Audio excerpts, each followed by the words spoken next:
So we've learned all the open chords, or at least most of the open chords that'll allow you to play just about any pop tune that you want to play.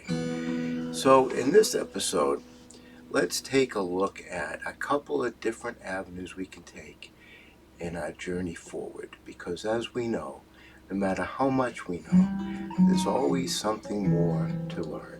So what we're going to do is shift the fingerings on the E chord all up one. Okay, so 1 becomes 2, 2 becomes 3, and 3 becomes 4. So we're now playing an E chord with the 2, 3, and the 4.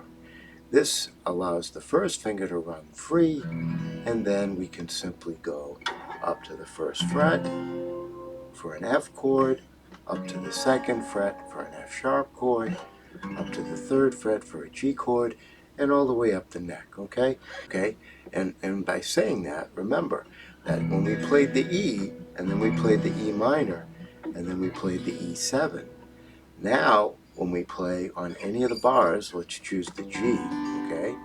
We can play the G chord, we can play the G7 by leaving out the pinky, we can play the G minor by taking out the second finger, and we can also play a G minor 7 by taking out the 2 and the 4 and just leaving the 1. And in fact, when you're practicing your bars, a good idea is to actually do the minor 7 bar in just the third finger with the first finger, which gives you a little bit of leverage to get enough to build up your strength, because you've got the pressure on the first finger, you've got the pressure with the third finger, and of course the thumb in the back, which is straight up, pressing this way, okay? What some people have said is, by playing the bar, you can use the elbow a little bit and pull back on the elbow just a bit. I mean, you don't want to do this, right? But if you pull back on the elbow just a bit, it'll give you just a little bit more strength on that first finger. We use the bar, we tend not to go toward the fleshy part of the finger, okay? We tend to move toward the edge of the finger to give us a harder surface, okay? So you can see the difference. If I bar like this, I'm not getting a great sound, okay? But if I turn that finger just slightly, I can get all of those notes to play. So I would say that you're barring with the first finger in the thumb, and you're turning it slightly, okay? Just turning it slightly to get that additional leverage, and that'll get you the bar chord. Suggestion with bar chords, get the first finger to play all the notes first, right? Before you start playing all the fingers with it, get that first finger to make a good sound. So you play open, okay? You go to the first fret for the F series, just play each of those strings and make them sound nice. Again, placement with the finger, and let's get a close-up on placement. We want to go and take that first finger, and we want to put it close to the bar, okay, without going over, okay? So you don't want your finger back here. You want to be close to the bar and turned slightly, okay? Now my fingers are a little bit bent up over the years, okay?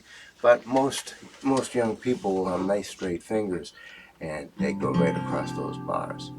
So one of the important things to get comfortable with is, where do I play these chords?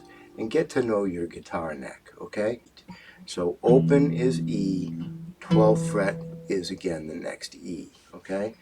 So you've got F on 1, popular would be G on 3, okay, A on 5, right? B is 7, C is 8, our old friend the C chord, remember? C chord, barring the E on the 8, gives you the same sound, that's C chord. Okay, C sharp 9, and then D is 10, okay? Now, of course, it's going to work just like a chromatic scale. So you've got F, F sharp G, G sharp A sharp B, right? C, No black key between B and C, right? C sharp, D, D sharp, E, okay? So if you get to know those positions, and most guitars, of course, do have the 3, 5, 7, 9, and 12 marking, right?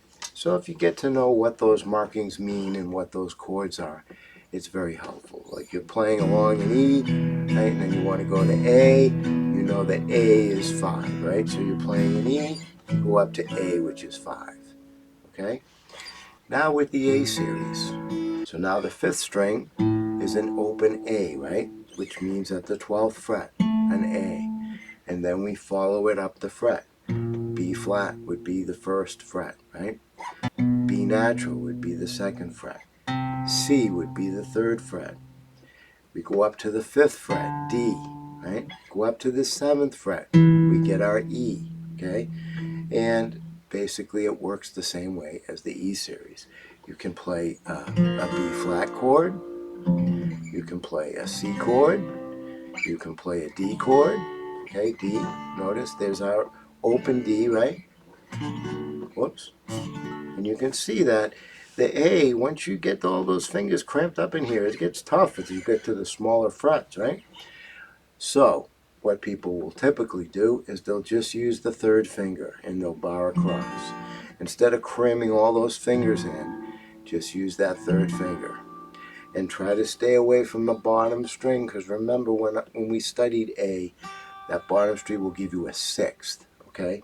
So if we play B flat, and we don't so much focus on that last string,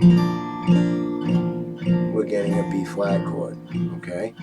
Now if we play that bottom note, notice we're getting that added 6th, which is a very nice sound and can be used a lot as a substitute for a basic triad.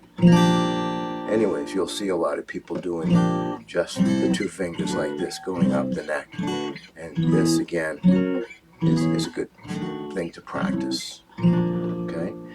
And again, get to know the markings, where the chords are on the markings. So if we play on that 3rd fret marking, right, we've got a C chord, okay? Remember the open C chord, same sound, right?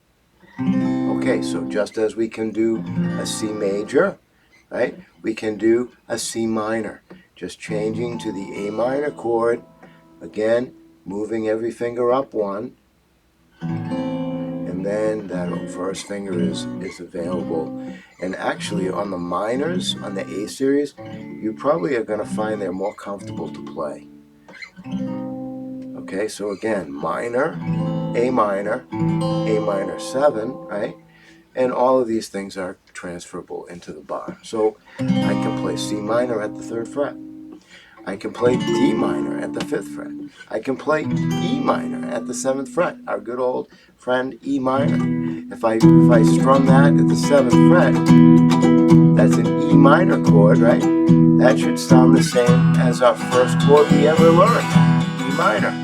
And of course it does. Okay? A lot of times what you're going to see is the F sharp minor, the B minor. So let's look at something that we can do with that. Here's one. Blue moon, I saw you standing alone. Okay, so let's look at what we're doing there. We're playing a nice little shuffle, a shuffle strum, okay? So we're doing 1, 2, and 3, 4, and 1, 2, and 3, 4, and... So 2 beats for each chord, and the shuffle strum gives us the triplets on the 2nd and 4th beat, okay? So when you're playing the up is coming almost as a triplet.